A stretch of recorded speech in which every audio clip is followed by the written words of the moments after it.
One of the things that Trump did the last time he was president was get rid of InfoPass appointments. And this created major hardships for people who were in the US, either applying for permanent residence or had an asylum application pending, or were conditional residents and needed evidence of their continuing residency by getting a 551 stamp in their passport. So let's talk a little bit about this and what the implications are and what you should do as an immigrant who's living in the United States. So currently, InfoPass appointments still exist. So if you would benefit from one, my advice would be to schedule your appointment as soon as possible. If you just go to Google and you type USCIS InfoPass, one of the first links that comes up is to schedule an InfoPass appointment on the USCIS website. And let's talk about like two situations where you would definitely want to schedule an InfoPass appointment.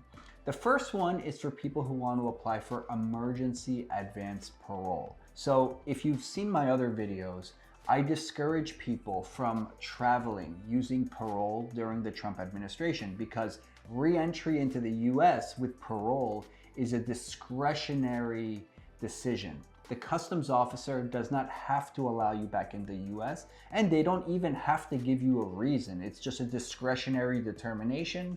They could just decide to deny your entry and you would usually be out of luck. But now let's say you're applying for a green card, adjustment of status in the US through marriage to a US citizen or some other immediate relative family petition. And in this example, let's say you have an elderly family member. Let's say your mother is very old and you might need to go and visit her during the next year while your green card application is pending. You would have two possible options to be able to travel while your case is pending in some situations. One would be to apply for advance parole with your green card. So while you're submitting your adjustment of status application, you would also fill out Form I-131 so that your application for advance parole can be pending while your green card application is pending. And hopefully it gets approved really quickly, and that'll give you some permission to travel internationally while the remainder of your adjustment of status application is pending. Sometimes people will say, you know what? I don't think I'll need to travel. I don't want to waste $630 additional applying for advance parole.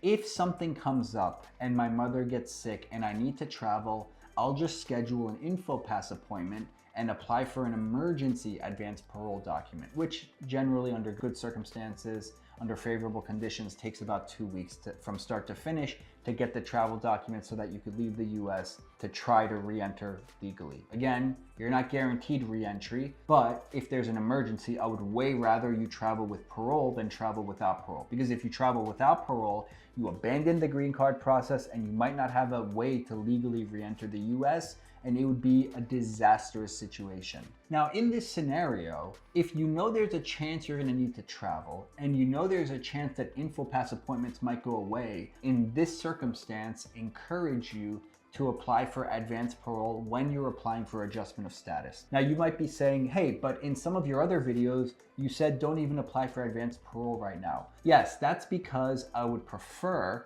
that you not even think about traveling while your case is pending. But if the option is between regular advance parole or, in the case of an emergency, scheduling an InfoPass appointment and trying to get an emergency advance parole document, I would rather you apply for regular advance parole because emergency advance parole might be really difficult to get if InfoPass appointments go away in the future. By the way, as a side note, sometimes if you have an affirmative application for asylum pending, which means you're not in removal proceedings, you just have an I-589 application pending with USCIS, you can also apply for emergency advance parole. But again, I don't recommend traveling on parole during the Trump administration unless you understand there are risks involved with traveling. Another group of people who depend on InfoPass appointments are conditional residents. So the common example of a conditional resident is someone who applied for a green card through marriage, and at the time their green card was approved, they were married for fewer than 2 years. This person would most likely be considered to be a conditional resident, which means after their conditional green card expires, which will happen in 2 years, they have to submit additional evidence that their marriage was entered into in good faith and try to get those conditions removed. But the removal process can take several years, and now your green card is expired. So what do you do? When you apply to get your conditions removed, you'll get an I-751 receipt notice. And this notice basically says we've received your application to remove the conditions on your residency. All is good. And this letter serves as an extension, automatic extension of your green card, which currently would offer a 48-month extension, but the amount of time for which your green card gets extended has varied over the past few years, from 12 months, 18 months, 36 months, and now it's 48 months because there's a long backlog to get the conditions on your green card removed. And sometimes those 48 months will pass. And during the past 48 months, all you had was an expired green card and a letter saying your green card is extended for 48 months. After those 48 months, what happens? Well, a lot of people freak out and think like, oh no, I'm about to lose my residency. But the truth is, you continue to be a conditional resident as long as your I-751 petition to remove conditions continues to be pending. But what do you do? What if you need to travel? Or what if you need to get a new job? How do you prove you're a permanent resident?